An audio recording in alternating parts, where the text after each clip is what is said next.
The following presentation is brought to you by the Realm Network.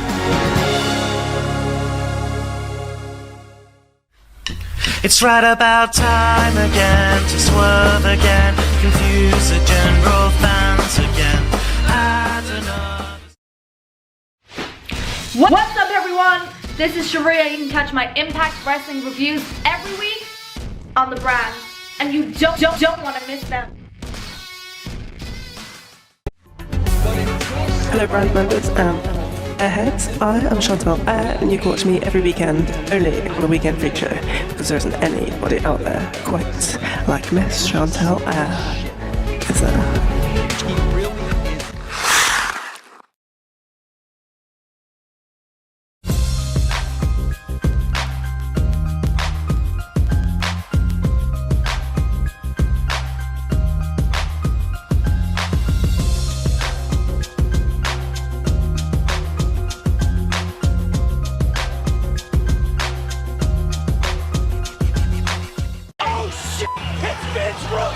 Vince McMahon's best-kept secret. I am the Antichrist of professional wrestling. David, I can't run the world title. I've got a wife, 3 kids at home, and I really don't need this shit. How can this show be so awful, Mr. McMahon? I didn't think it was. Viagra on a pole match. And Hogan, you big bald son of a bitch, kiss my ass. Judy Bagwell on a forklift match. McMahon, the family, the Rock, they screwed us all. Now you're the editor, right? Yes, I am. Mankind did it! Jumpy, beat. Goldberg steered Russo on the cage. I'm from New York. I'll get downright nasty. This is Vince Russo's The Brand. Hello, everybody, and welcome to this edition of The Swerve. I have a guest today. Listen, this is how stu-nod like I'm getting in my old age, and I swear to you, I'm losing my mind. Because I had Ed Ferrara on the show yesterday, and Ed Ferrara appears all the time on the flagship show on MLW Radio with Conan and Court Bauer. And I said to Ed yesterday, I said, listen, X is Court Bauer. Why? How come I'm never on their show? You're on their show. Ferrara's on every week. Disco is on every week, and you know Disco's a freaking ratings killer, but Vince Russo we don't have on the show. So Ed Ferrara had to remind me, old man, you've been on the show. You've done Court's show. Well, I believe everything Ed says, and that alone is dangerous, but I do know this. The great Court Bauer has never done my show until right now. Mr. Bauer, how are you? Hey, Vince, nice to finally meet you. You too, Court. Court, I swear, listen, I'm not saying this because you're on my show. I swear to you, bro. But, Court, I've been doing podcasting now for just about 2 years. And, Court, I have to tell you, as far as people in the community, not wrestlers, but, us guys in the community that report on wrestling, talk about wrestling, Court, your name comes up to me more than anybody else in the industry. Bro, why is that? Why am I always hearing about Court Bauer? I have no idea. I'm all over the place. Sometimes, depending on, I once was with WWE, then Ring of Honor, AAA. I've been here, there, and everywhere, all points in between since '98. So, I guess my name just comes up. I don't know. Yeah, always, bro. It's always Court Bauer, Court Bauer, Court Bauer. So listen, bro, we've never met face to face. Now you can confirm because you're a lot younger than me, bro. I have done your show. That is true. All right, and Conan was co-hosting with you at the time. Yes, I might have not been on that week. It might have been another co-host. Yes, that's what it was, Court. You were not on that week. That's exactly what it was, bro. That's probably what it was. Yeah, I think it was probably Conan and our other co-host, Mr. St. Laurent. So that's exactly. Yes, it was that dude, bro. So I never I've never spoken to you before. Yeah. Hey, now there's always a first. All right. Well, Court, there's a couple of things we got to get off the bat, and I like to do this with my guests all the time. I tell my guests all the time, listen, man, both of us, Court, because I know your reputation. We're no holes barred guys. We're not shills. We tell things like they are. We're very opinionated. So there's a good chance that throughout this interview, there may be a thing or two that we don't agree on. So what I like to do is I like to start on the same page by throwing something out there that I think is fairly safe that Court Bauer is going to agree with me on. Is that fair enough, Court? Let's do it. Okay, Court, I think you can agree. Listen, there's been a lot of, Vince Russo killed WCW. Vince Russo did this. Vince Russo did that. Vince Russo did that. Whether Vince Russo killed WCW or not, I feel is totally irrelevant, because I think, you and me, as, men of intellect, you're probably a little smarter than me, Court. I mean, I can already tell by the appearance, but I think we can both agree Disco Inferno pretty much killed the entire wrestling business. Can you agree to that with me? Absolutely. I think he killed the business. I think we're still trying to come back from it. I saw a picture on Twitter someone sent in that he was headlining the Antler Arena in Vegas. I don't know if you saw those pictures. Instead of having the lighting truss, they were antler chandeliers. Yeah, unbelievable. Looked like a Vikings wedding. I don't know what was going on out there. Yeah, I blame all the problems in the world on the Great Disco Inferno, Court. It's probably true too. Yeah. Now, Court, I got to ask you this. This is the second question, and again, not blowing smoke. This is an absolute shoot, bro. I think the name Court is like the coolest freaking name. I think that's a cool. Is that your birth name or is that a nickname? It's my middle name. My first name is Jonathan, but there was another Jonathan, so they went by Court, which I hated growing up. It's the worst. I'd rather have been John Jr., Johnny Jr., or whatever. But once you're anointed a name, you stick with it. You hated Court growing up? Hate it. Got made fun of. It was awful, but it stuck. So now, bro, that I love the name, because if anybody knows me, Court, I love everything that's different. I love. Right. I love the name Court. Was that a family heirloom? Like, where did that come from? Yeah, part of my family's German, so it's a German thing, I guess. And originally, I guess I was supposed to be, it was just I was supposed to be John Jr. Then my parents decided philosophically they didn't want a junior, so they called me Court. God, I love that name. It would have been funny if you were a tennis player. I think that would have been cool, but I still love the name. I mean, I definitely, every time I played basketball as a kid, I'd catch a lot of shit. Oh, Court's on the court. But, Now, Court, are you, I don't know that much about you. So like, I'm going to probe a little bit here. Court, are you a married man? Yes, I am. Now, Court, you're full time in this wrestling business, correct? Some 50-50. I do stuff with NBC Universo, Combate Americas, this MMA group. I'm an exec producer for them, and dabble some other stuff. Court, what does your wife think about like you in the wrestling business? Because Court, I got to tell you, I don't know how you handle this. Court, I got in the wrestling business in 1991, so it's going on 25 years. And bro, as a shoot, I've kept my wife like as far away. My wife has no idea what I do in wrestling, what I've done, Bash at the Beach 2000. My wife like knows nothing of that stuff. How do you handle that with your wife? I mean, is your wife a wrestling fan? Do you try to keep her away from it? How do you handle that, Court? Well, I've been with my wife since 1997. So before I got into the wrestling business, it was a passion of mine, and she supported it. But yeah, she really has. She's not like she'll watch it occasionally with me. She's not a fan.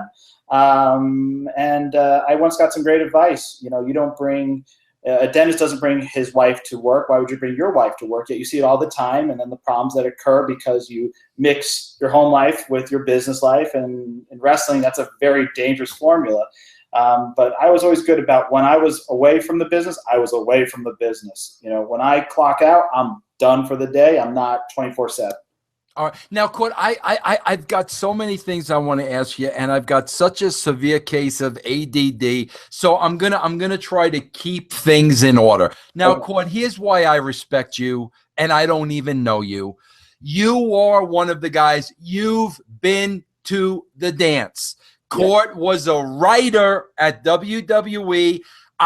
Court, I mean, I know you mentioned to me. I mean, is it known that you help with the other writing you do now, or I got to keep my mouth shut about that? Yeah, I don't know. All right, I keep my mouth shut. Court has been there and done that. That's why I respect Court. And Court, listen, bro, I know it takes a lot of talent to, become a writer at the WWE. It's a select position, a select view, get to do it. Give me a little background, Court, to exactly how you got there. I had started my own company when I was 22 called MLW, and this is 2002 to 2004. And that ran its course. I took a year off, did some stuff in LA. And I said, you know what, let me take a shot at this writing thing. And Afa Anuai, Afa the Wild Samoan, put in a good word for me, as did Gary Hart. They were both my mentors in the business. Afa opened the door for me in '98, along with Samu and the whole Samoans in Allentown, for me to get into the business. And they were really instrumental in me learning about the business, from putting a ring up to putting a show together to the whole card and why you place what match where and the mechanics behind the scenes, the art of the finish. And Gary Hart really was like the finishing school in terms of a master's class in booking and the dynamics of the business at a larger scale. They put in a good word for me. And so I had an interview with Stephanie in 2005 at the TV studio. And they wanted a wrestling mind to enter the fray because there was a lot of writers. The writer to wrestling people ratio was like 3 to 1, maybe even higher than that. It was astronomical.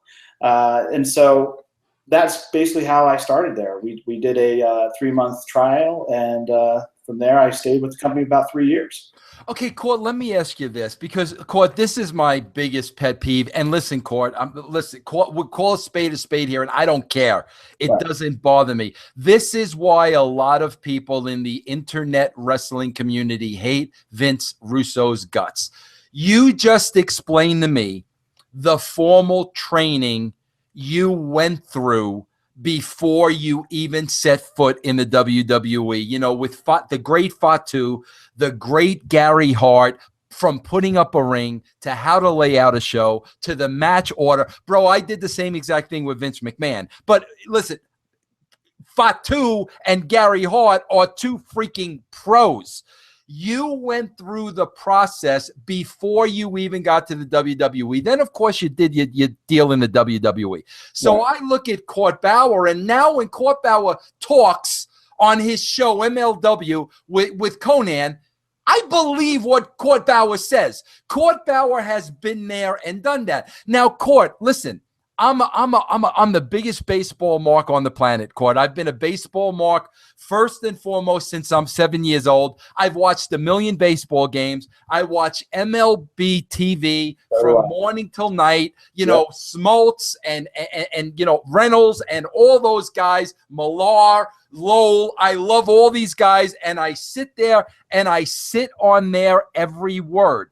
Now, Court, with me saying all that, I know and fully understand, Vince, just because you've watched 1 million games and you listen to Harold Reynolds every day, you cannot be a professional baseball analyst. I understand that. So, and I accept that, bro. So, I admire the game from afar, but I know, Vince, if you ever want to be an analyst, you had to start when you were about 20. You had to start in, below single A ball.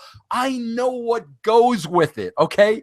That's why, Court, I have such a pet peeve with these people on these sites and these dirt sheets that actually somehow, some way have convinced themselves that they're in the wrestling business and they know the wrestling business and they're one of the boys. And it drives me crazy because, listen, Court, unless freaking Bill Goldberg is in your face wanting to rip your head from your neck, you've not been in the wrestling business, period. End of story. Do you, Court, having been there and done that, do you take that as personally as I do about all these know-it-alls that don't have a clue what it is to be in that spot? It's a craft, and it's something you never stop learning. Once you start on that journey, you should be a journey of learning and discovery. And I remember being very young when I had my own promotion. I thought I had it all figured out. I thought I knew how to do finishes. Thought I knew how to coach talent. I thought I knew how to produce talent, how to package talent. I thought I had it all figured out, how to put together a show for TV, the graphics. I thought I had it all figured out. When you're young, you're very confident, you're very ambitious, but you also may not have it all figured out. And so to make a good cake, you have to bake some bad ones. And that's part of the process. And I think until you kind of get in the kitchen and figure that out, it's so hard to really know the scope of the job, the climate you're entering, the culture, the political dynamics. And one thing I want to, how we connected on this was interesting, because you had talked on Steve Austin's show about when you returned in 2002 to the writing team and the climate when you entered that room and you pitched your ideas on that Friday, I think, and the experience and the fallout thereafter. And it was interesting because the topic came up when I was there. And I remember someone said, what happened when Vince was there in 2002? And maybe it was me that asked it. Maybe it was someone else in the room. But I remember the feeling that of the writers that were there at that time, the second you left the room, everything you said was accurate. They said the same thing. They shredded the ideas, and they were trying to shut you down. David Lagana and a few other guys, and they were saying it to me. They were very proud of it, and I was like, wow, it was a real kind of wow. This is how political this is at every level. Not knowing you, not having met you, I just thought, wow, this is how hyper political it is. And at the time, the perception was that Shane was quarterbacking that move, not Vince. That Shane was quarterbacking. He was trying to make a play to take over creative, and Steph and her regime, the writers primarily, were pushing back. And that's how it was explained to me years later when I was at WWE. And I thought that was just fascinating kind of insight on, the territorial issues that happen even between a son and a daughter. Yeah, well, Court, I could tell you this. I knew what was going to happen. And Court, listen, I'm a very confident guy. Right. So when I went out there and I gave them a year of television and their jaws dropped to the floor, and listen, let me say this. I'm going to say this, and I've said it before, and I don't want to rope you in. I was a consultant with TNA, and Lagana was one of the writers. Bro, I have never worked with a wrestling writer that brought less ideas to the table than Dave Lagana. And bro, I've worked with wrestlers in that position. I've worked with Kevin Nash, in a booking. Bro, I've worked with Disco booking wise, Terry Taylor. The list goes on and on and on. Dave Lagana, the 9 months that I work with him, I don't remember one good idea coming from his mouth. But my point is this, Court. When I left that room, I knew they were going to bury me when I left. And I had no problem with that, because my thing was, if Vince wants to go with those guys, God bless him. Let him go with those guys. But I said to him when I left, I said, bro, you don't have the talent you don't have the talent in that room that it's going to take to turn your product around. That was 2002. Anybody can look at the ratings from 2002 to 2016. It's been it's been a decline ever since. But Court, you were there. And I had Andrew Goldstein. Oh, did you work with Andrew? Yeah, he was there when I was there, yeah. Okay, now Andrew explained, because I was so interested in the foundation. Because, Court, when I was there, it was me and Ed Ferrara, period. There was nobody else. When Andrew explained to me, bro, the structure of the grizzly old vet quarterbacking the team of these kids that have never laced up a pair of boots. Okay. To me right there, that was that could only lead to disaster. I mean, just seeing that on paper, because I know how the old veterans are. I know how they feel about people in the business that haven't paid their dues. I know how the young kids feel about these old veterans that are living in the wrestling bubble. So when he, laid that out to me, I was like, could Stephanie McMahon not see how that combination just could never work? Tell me about that environment, Court. And I mean, how was it for you? Am I blowing it out of proportion? Was it a little easier than that? How did you work in that system? I was, because I had kind of dabbled in on the writing end and also been in the wrestling world. I was like that chameleon where I could blend in with either group, but you definitely sense there was a disconnect with a lot of writers on just the process and booking. They weren't bookers, they were writers, and that's a radically different thing. Writers they don't understand angles, and they might understand the wow factor, but the nuances of booking they do not understand. Match placement they don't understand. Sometimes even character development they don't understand, or why you do a stipulation match and how you build to that. Those kind of things they were weak at, but sometimes they could really do dynamic stories or dialogue. But the problem is now you're asking a guy day of TV to remember 2 pages of dialogue. They have no background, no formal training in that, and they have to regurgitate this. Even with a rehearsal, it's hard. Then you have the political layers. You have the writer's room. You have, at that time, it varied, but you had Raw, you had SmackDown, ECW writing team. You had Heyman quarterbacking one team. You had on my writing team on SmackDown, it was Dusty, myself, Ted DiBiase, and 2 or 3 writers. And then Raw had Michael Hayes, and Bruce Prichard would float between them. It was everyone. There was infighting because it was almost like you had teams. ECW wanted their guys and their stuff.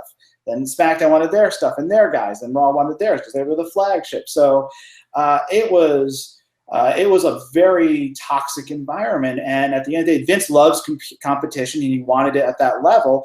But this is the central nervous system of your business. This is the engine that drives the business. And now you're having a position where there's infighting, and everyone's trying to sabotage each other, whether it's the rollout of talent or the final match on a pay-per-view. Everything's getting compromised because of ego and politics. And Court, you know what I say all the time? I knew that. I wanted you to tell the audience that, but I knew that. And here's what people don't understand, Court. Everything you just said, you've got to sandwich that in with, you've got a week to write TV, bro.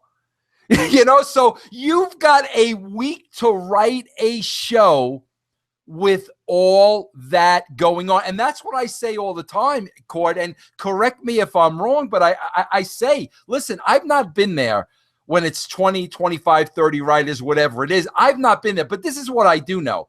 You got a week to write the show. So there's no way, Court, that many people are not running into each other.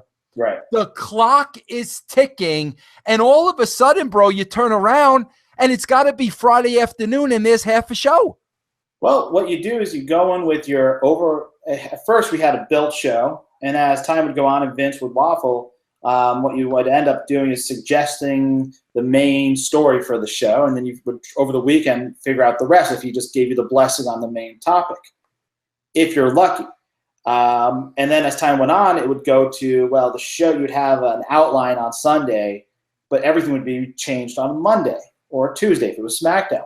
So you really are going moment to moment. You're losing quality control. You're losing continuity, the progression of characters, where you're going with your stories. It all falls apart because you're at TV that day, and you're trying to figure out everything, and things are going to fall through the cracks. And all of a sudden, what you talked to talent about the week prior or on the phone over the weekend has totally changed. So you're compromised on that too. That trust you have with the talent, what you said was going to happen. Now you look like an idiot. So your integrity is now challenged because of it. Court, you want to hear something funny, bro? You want to hear something funny? When it was just me and Ed Ferrara, you got to understand it was a mom and pop company. It wasn't publicly owned at the time, right? So, Court, I remember going back in 2002 and, seeing all these writers and all these, and what was happening. And I'll never forget, Vince said to me, he goes, Vince, you have to understand, it's a different time now. it's a different company. You know, we're publicly owned now. And I remember looking at him as naive as I was. And I remember looking at him and I remember saying, okay, Vince, I do understand all that. But it seems to me like under this structure and under this format, things have gotten a lot worse.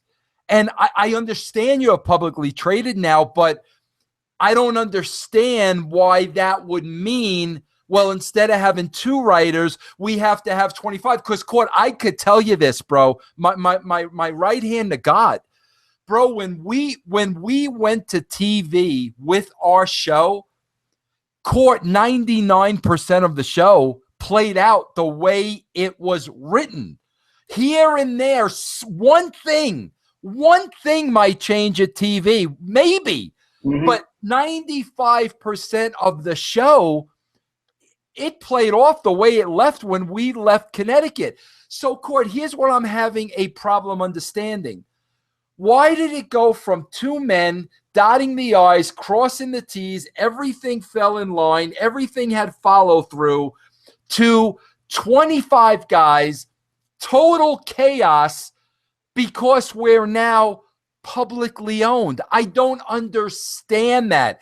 Is there an explanation for that? There really isn't. And to me, you're a publicly traded company. You have an obligation to perform. And if you look at the sample size of this experiment that is the creative team, you have 15 years of this system, maybe 16 years.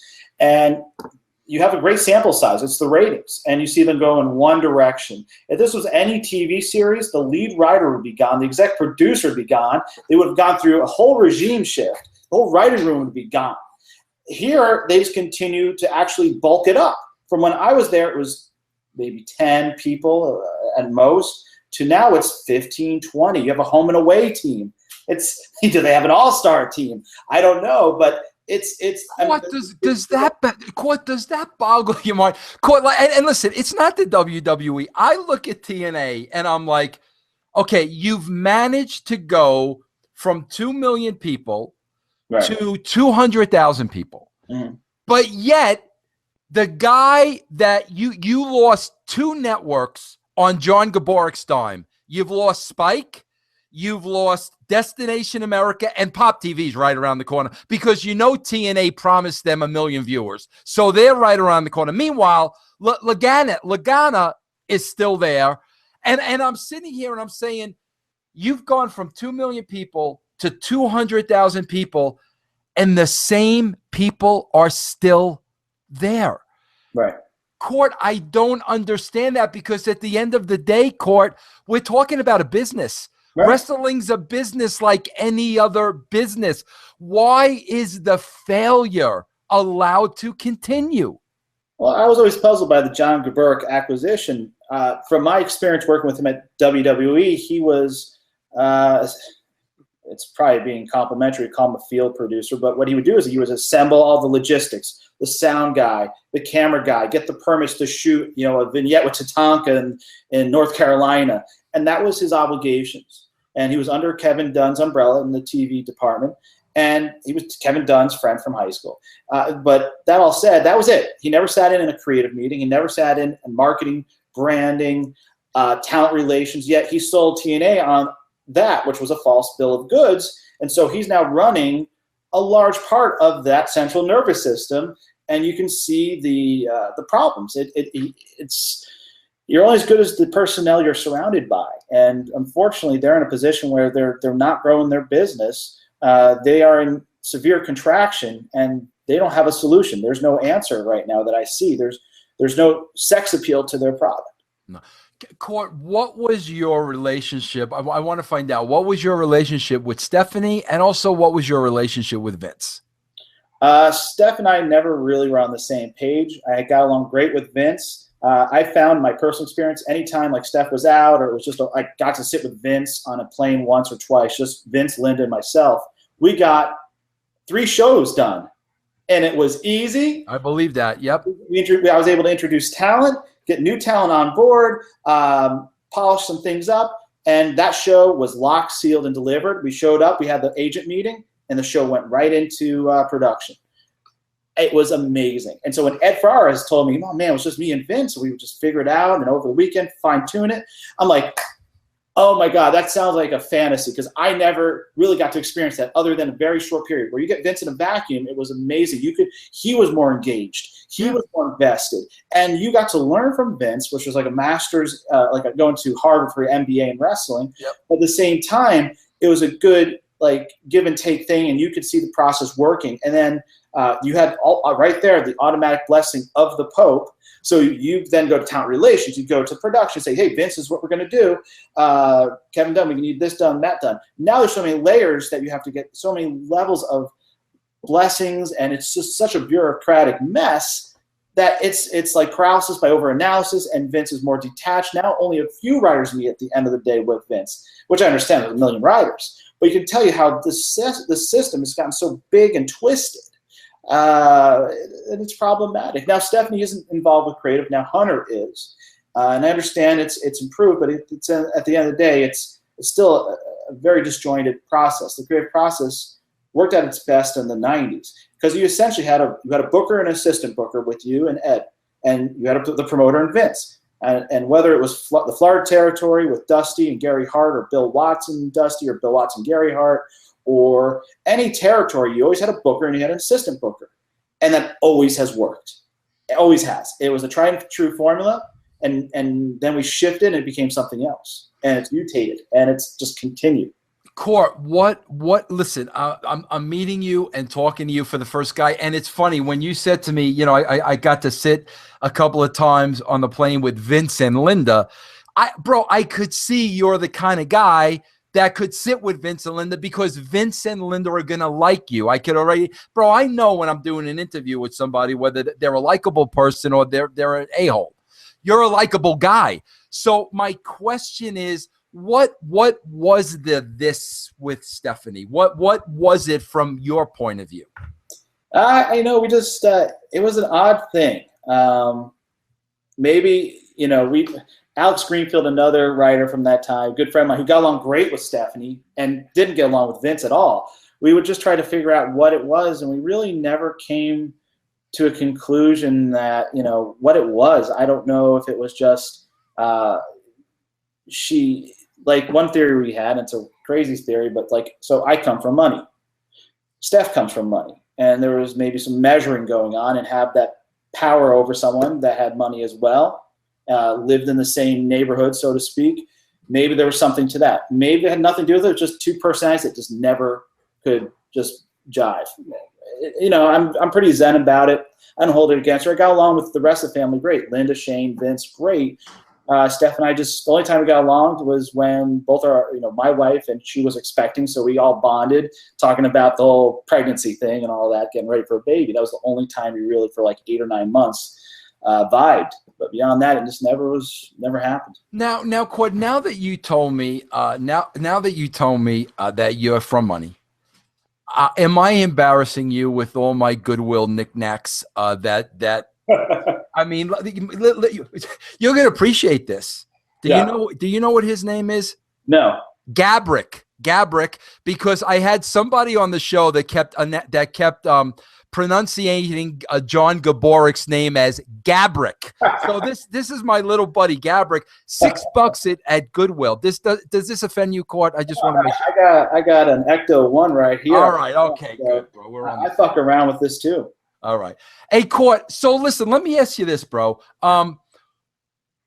What led to you leaving? What led to you leaving after your 3-year stint at WWE? What happened towards the end? A few things. Michael Hayes took over as head writer, and Michael and I, for some reason, Dusty and I got along great. We knew each other before WWE.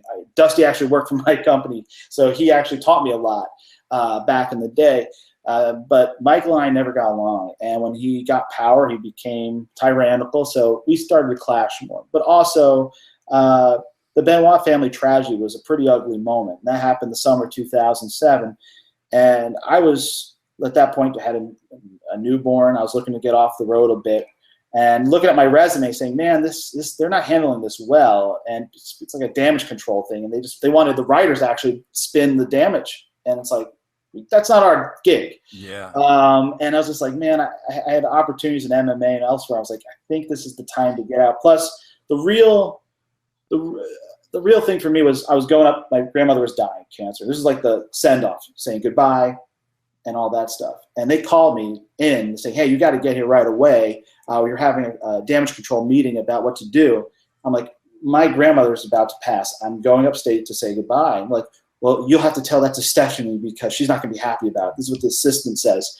I'm like, my grandma's dying. You can tell her what's happening. I'm not a PR guy. I am a writer. I am a booker. I'm a wrestling guy. Not that. So it is what it is. And then like a week later, Michael and I got into a fight. And I was like, you know what? This company doesn't care about me. And I'm my appetite's full. I'm ready to move on and leave wrestling for a little bit, which was really hard for me because I loved wrestling since I was a child. This is all I've wanted to do is be in this insane business. I love it. It's so special. I was just talking to Conan. He's in the Sudan right now. And he's telling me how he went to visit the Nile. I said, isn't it crazy? You're in a business where you get to go and see the Nile, the biggest river in the world. And you're getting paid to do stuff in Dubai and wrestle in the Sudan and see all these new places and fly first class. How special is that? It's such a privilege. But for so long, I lost that spark, that perspective. And when someone takes that away from you, and I know CM Punk had that taken away in a way when he left WWE, it's like, it guts you. So for me to lose that mojo, I knew it was time. Yeah, Court, it was something very, very, very similar with me. I don't know if you heard the story or not, and I'm not going to get into it, but basically the end game for me was, bro, I was on the verge of a nervous breakdown. Vince just added SmackDown. Right. I wanted to move I had a very young family at the time, and I wanted to be able to move my family to my wife's side so my wife could be around family because I was always working. Right. So I basically went to Vince and said, Vince, I want to be able to move my family to Indiana. I said, but that won't affect me. I'll be here whenever you need me, this and that. And Court, I'll never forget, he looked me dead in the eye and he said, Vince, I don't understand what the problem is. You make enough money. Why don't you hire a nanny to watch your kids? Bro, that was it. Like that was it. He, like you said, when you just made the statement, they don't care about me. When those words came out of his mouth, I knew he absolutely did not care one iota about Vince Russo or his family. And Court, like being a proud Italian guy, bro, there was no turning back from that. I mean, no turning back. And like, the history at WCW, and people say to me all the time, oh, Vince, do you regret it? Do you regret it? Should you have stayed? I couldn't have stayed after he said that to me. I would have been spitting in the face of my family. I would have been telling my family, this wrestling job is more important than you. And I could not do that to my family. So, bro, I understand. It's like, you get so into it and you put your heart and soul into it. And then, you find out at the end of the day, I was making a money. I was making a money. The minute I'm no longer making a money, I get wiped off the plate and we get on to the next guy. And it's a very heartbreaking thing, but it's a reality in a wrestling business, bro. It is. And he expects you to work like him on the weekends. Christmas Eve, we'd have conference calls. Christmas or Thanksgiving, we had once a 5-hour conference call starting at 9 a.m. on Thanksgiving. But, he feels like, this is his empire he's building. He's all in 24/7. He expects you, because you're at that inner circle, that you're part of that central nervous system. He's expecting that same commitment. You're not getting paid the same. You don't have that same investment, and it's not a two-way street. Mm-hmm. And at a certain point, you got to know, all right, am I diminishing my self-worth by continuing to make those sacrifices in spite of not getting any in on the money maybe at that level, or whatever it is? No, at a certain point, you got to say, you know what, I love it, but it's time to pull the plug and look into whatever it is. UFC for you, for me, it was for you, WCW, for me, it was UFC and doing those kind of things. And I'm glad I got out of there when I did. And now I go back, I had a meeting with them with AAA and Lucha Underground in December. And it was a very positive experience. Went up to Stanford for the first time in a long time. And, to go back there, it was weird at first because you're like, whoa, like probably for you, after a few years away, to go back was kind of a trip. But the culture's changed a lot, and the people running departments have changed a lot. And in a lot of ways, I think they've improved a lot. They have a long way to go, but it's very much a family-run business, yet it is a publicly traded business. Now you have Triple H at the forefront of the creative. He's driving that car, whether it's through the developmental system in NXT, but also talent relations. He's going to be the guy. It's going to either get them in the end zone or not in the next 20 years. Court, I do a show on Wrestling Inc. every Thursday today, and they'll put it up today, and it's called Nuclear Heat. And I'm not saying that to plug because this is going to air long after this show. But my topic this week was why Stephanie McMahon and Triple H are not good for business. And I want to ask you this question, Court, because I want to see if you had the same experience. But what I talked about was, listen, I'm a firm believer, Court, you're either creative or you're not creative. You can't teach somebody creative. And, Stephanie used to sit in on our meetings, and I never saw a creative side of Stephanie McMahon. I never saw one. Now, when I look at Stephanie's promos every week, bro, look at a Vince McMahon promo and look at a Stephanie McMahon promo.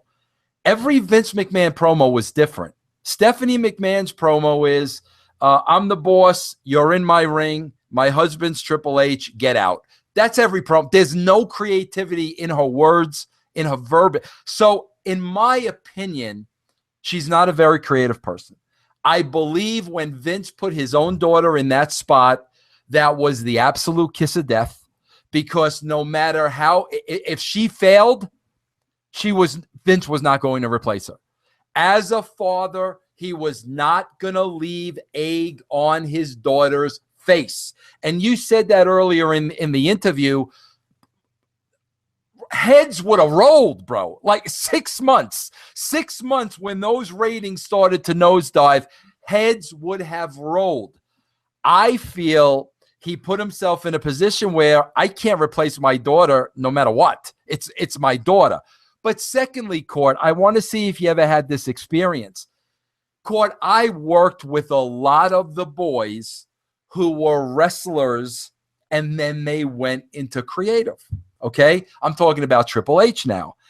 And what I always found, bro, is no matter who it was, and I worked with a lot of them, the Kevin Nashes, the Jeff Jarretts, a lot of people like this, no matter who it was, bro, they still had some baggage with some of the people that they worked with that were still on the active roster. And that always led into problems. Jeff didn't want to put this guy over because of something that happened in 1992. And, this guy didn't like that guy. And it bled over into the active roster. So I've always said, and I want to see, if you disagree with this, it's fine. But I always said, you cannot have one of the boys on creative or on the creative team, because there's always going to be baggage, because he worked with a lot of these guys and it was very competitive. That's why I don't think having Hunter in that spot at WWE is a great idea. Now, NXT, that is a great idea because he didn't work with none of those guys. He's mentoring those guys. They're a lot younger with him. But when you put him over here and he's got power, and he worked with a Punk, and he worked with a Cena, and he worked with a Daniel Bryan, and he's going to have preconceived notions, I think that's going to affect the booking. Did you ever run into any of that? Because you booked with some of the boys too. Yeah. I had DiBiase, Dusty, Hayes. They were pretty far removed from their contemporaries being on the roster at this point. So the baggage wasn't there. The agents at that time were, Arn Anderson, Pat Sarge, none of them real at that point were really there. But I'll tell you, there are guys that do have conflicts with Hunter today, and ultimately they refuse to do business with him, and they say, I'll only talk to Vince about this matter. They've also earned that right to go and bypass and go to the chairman. And so they can elect to do that. Not everyone's going to get away with that, and you're going to be stuck in that position. But there are guys that, of course, deal with the boss, and that's the workaround if you're at that rarefied air. Not everyone's at that rarefied air. Yeah. Now, Court, jump into MMA. Did you find the same love in MMA that you were able to find in wrestling? It was a different type of experience for me. It's been a very different type of experience. A lot of what I do is I produce talent, try to create packages that entice people to get emotionally invested in the fight, in the fighter's journey. It's challenging because a lot of times you don't get them until the week of the fights. They're trying to make weight, so they're cutting weight. So they're not going to be full of that vibrant charisma and wanting to sell you. They're doing the bare minimum. They're depleted of their nutrients and their energy, and they're just almost mummified sometimes. So there's a different challenge to try to produce talent in that setting, and to find narratives for some of the fights are sometimes challenging. But it's definitely a cousin of pro wrestling. A lot of the fighters, if this was a different time, different place, if there was no MMA, I think a lot of them would have gone into the business if there was more companies, more promotions. A lot of them love the business. When they find out that I have a background in it, they're like, oh, tell me what's going on, or they even watch it to this day. Some study the business. Guys like Frank Shamrock, who I did a reality show with, huge fan of the business, learned a lot, and became kind of a do-it-yourself promoter and getting himself over by using a lot of the elements from the business. So they are definitely cousins, way more connected than boxing and MMA. To me, MMA and pro wrestling are much closer. Now, Court, I always say this, like, listen, bro, all of us, if we were in a writing position, we had our ups and downs with the boys, but I say this all the time, man, the guys, 99.9% of them, blue collar guys, real guys, if you got to get in your face and scream at each other, you do it. But at the end of the day, you're going to kiss each other. I would have killed for these guys. I would still to this day. Is the MMA athlete that same animal? Yeah, they're hungry. They are hungry. A lot of these guys, they're blue collar. Some of them, they live in a van and they're just trying to they have a love for this sport and they hope it changes their life. Some of them I've met live in border towns in Texas, and if they win the next fight, they can afford to bring their family across the border, and that would change their family and generations to come. So there's a really amazing emotional component to it. But they're great guys. I have not met a real asshole in the fight game at the fighter level. Cool. What about the politics? Bro, we know how. Listen, you can't. I say this all the time. I can't explain politics in wrestling. You can't explain it. It's part of it. Yeah, you got to be there to really understand just the level of politics that go on a daily basis. Similar in MMA, Court, or no? No, there's some at the executive level, posturing, trying to get more influence with the ownership team or whatever. That's going to happen. It's very small. It really doesn't impact what you see on TV at all. Whereas in wrestling, I see, writers are pitching something for the same guy, and Vince goes with that guy. Now the other writer that lost out is going to really be coming for you. Yeah. And that can really screw the talent. So there's so many layers of politics that have nothing to do with the talent that impacts the talent's career and the fans, what they see on TV. In MMA, it's a little harder for that to happen. There's politics, but it's nothing like the layers and layers in pro wrestling. Yeah. All right, now, Court, I want to go to what you're doing now. Not that I need to plug you, because you're on a much bigger scale than me with MLW Radio. But I didn't realize that. But in listening to this, I think the freaking light bulb just went off in my head, bro. You are MLW Radio, correct? I did not know that. Am I right about that? Yes. Now you got heat because why was I never offered a job? Where's the Vince Russo show? We've always had like a rotating cast of characters. We have Kevin Sullivan has his own podcast now. We have a writer's room that I'd love to get you on. And we just have former writers come through. We've had Ed Ferrara. It's hosted by Alex Greenfield. We have writers that were there during the CM Punk era. And so we just kind of bullshit and trade war stories from being in the trenches. I'd love to get you on that show. Of course, you're the boss, and you've never pulled me into this thing. I know. I'm so sorry, my man. That's it. I'm sorry. Hey, Court, I got to ask you this. Let me ask you this, bro. MLW radio, everybody. And Court, how long have you had MLW now? We started the podcast thing in 2011. Then Conan came aboard in 2012, and it just kind of has grown and grown. At one point, we even had the Bullet Club had their own podcast. They live from a hotel room in Japan. They would just chronicle their tours and get drunk. It was a lot of fun. So we've had like an eclectic crew through the years, and it keeps evolving. Court, I got to ask you this question. Listen, I love Conan. I don't forget people that were there for me ever. I'm Italian. I don't forget. Conan was there for me, and I love the man to death. But I got to tell you, it's so funny when you say I started in 2011, then I brought Conan aboard. Bro, I look at you and I look at Conan, and bro, it's worse than a Felix Unger and Oscar Madison. How does a freaking Court Bauer wind up with Conan of all people? I don't know. It really is the odd couple. And in fact, it was a weird thing. He found me on LinkedIn in 2011. I never crossed paths with Conan before then, and he invited me to link up on LinkedIn, this like business social media thing.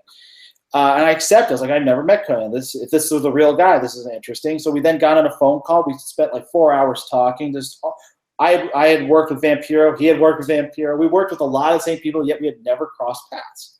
So to finally talk, we're like, man, we should just do a podcast. I started this new thing. We'd love to have you on as a guest. He was on episode 12. He became a regular co-host by episode 13. And then we would collaborate and do a lot of different things. Now I work with AAA. I'm one of their exec producers on their international stuff and with their English version of their weekly series. I work with Lucha Underground. And also Conan I brought into Combate Americas. He actually made his debut calling MMA in December on NBC. So I've now worked with him. How do I get in these circles? I'm sitting home circle jerking here with Gabrick. How do I get connected like this, for crying out loud, Court? If you can speak Spanish, we might be able to get you on Combate Americas. Hey, Court, I got to ask you this. Now, bro, I didn't realize this. I'm just thinking Court Bauer. Then I'm reading your Twitter page, and it's saying you're a surfer. I know Conan's from California. I'm thinking you're living in California, but you're not living in California. You're in New York. So, bro, basically you and Conan do the show like Intentional Talk on MLB. You're in New York and he's in LA when you do the show. Yes, and we even have a guy in Orlando as our third co-host. So we're like in 3 different locations, and we'll have someone as a guest that'll be who knows where. We once had Jericho call in as he was going from a house show to another house show in St. Louis, like in the middle of the night. So it's an eclectic thing. Now, do you see each other, or is it strictly audio? Most of the time it's audio. It depends on if Conan is wearing clothes. Okay, now if Conan is wearing clothes and say it is video, right? Listen, Conan comes on my show, and my show's video. I do video, and let me tell you why I do video, because I'll be honest with you. I knew one of the shows on my network was going to be dedicated to women.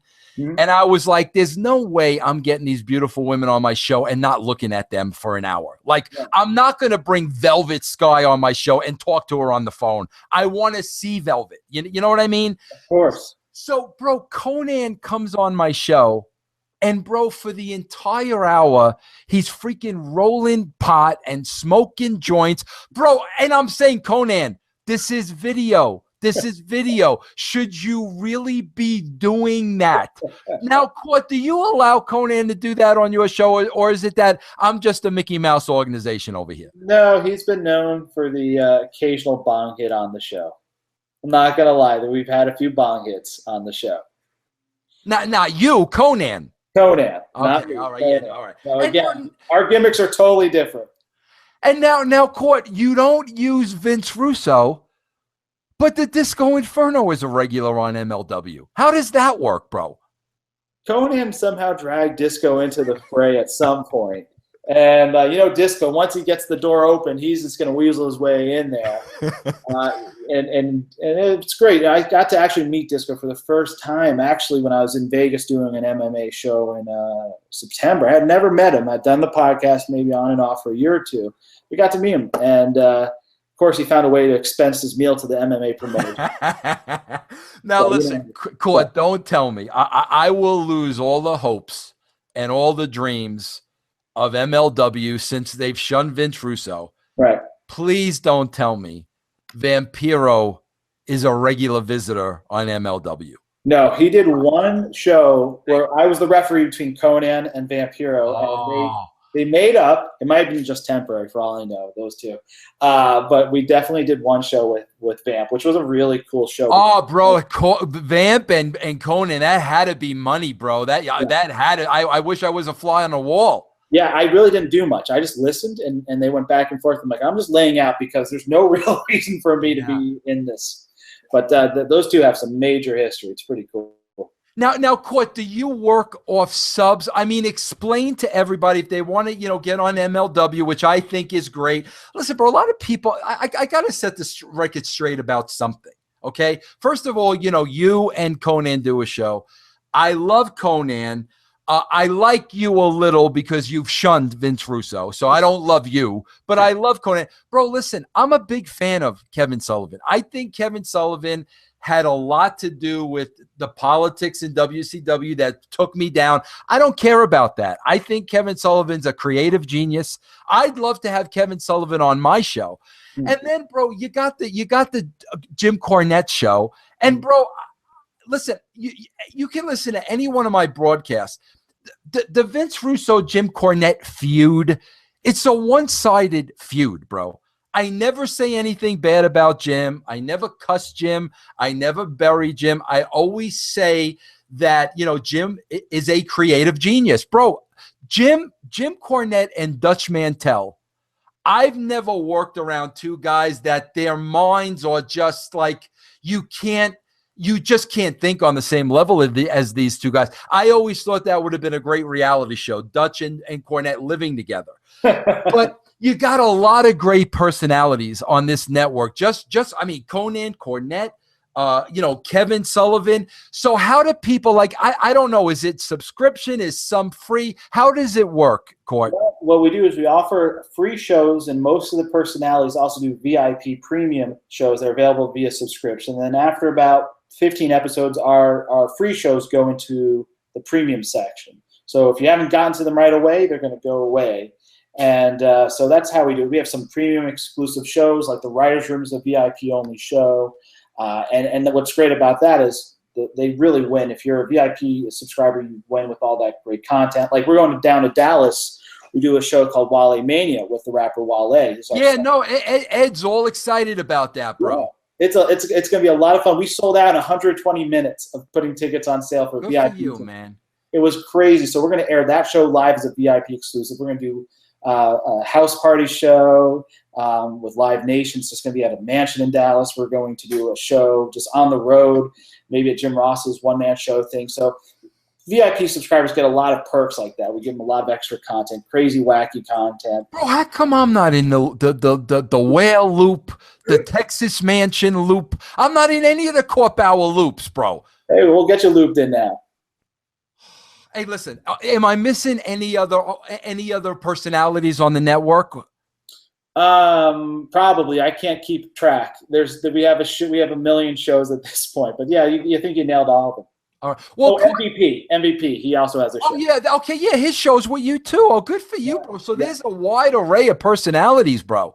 Oh yes, and Disco will say, how do you keep all these people? You have Conan, Jim Cornette, MVP, all these guys. How do you keep it calm? Because you have some of the most volatile personalities. Oh, yeah, absolutely you do. And I said, man, I'm like the UN. Sometimes I do my best and I fail. Sometimes I succeed. Yeah. Well, Court, listen, man, thanks so much for joining me today. I really enjoyed the conversation. I'm definitely going to bring you on again. I mean, we could talk for a couple hours more. I just scratched the surface, but I don't want to hold you any longer. I know you're real busy, but listen, check out MLW Radio. He just laid out the schedule for you. Some great personalities on that network. Also, where can they follow you, Court? You know, you and MLW. Just give them the Twitter addresses, whatever you want to put out there. Yeah. My Twitter and Instagram is Court Bauer, CourtBauer, and MLW is at MLW on Twitter. All right. Well, Court, listen, bro, it was very enlightening, very engaging. I really enjoyed talking to you today. I hope that, listen, you don't got to invite me on your show. I don't got to be a friend of the show. I don't got to go to the mansion, but I hope going forward you will be a friend of Vince Russo, the brand. I think me and the brand members would love to bring you in our family. Is that cool, Court? I'm down with it. Hey, it's a two-way street. We're down to have you on our end. All right, bro. Court Bauer, everybody, and I will see you here next week. Same channel, same time. It's right about time again to swerve again, confuse the general fans again. Add another swerve and then put it on a pole again. Put it on a pole again. Put it on the pole again. And our square to quad is gonna get emotional as I wait to overbook.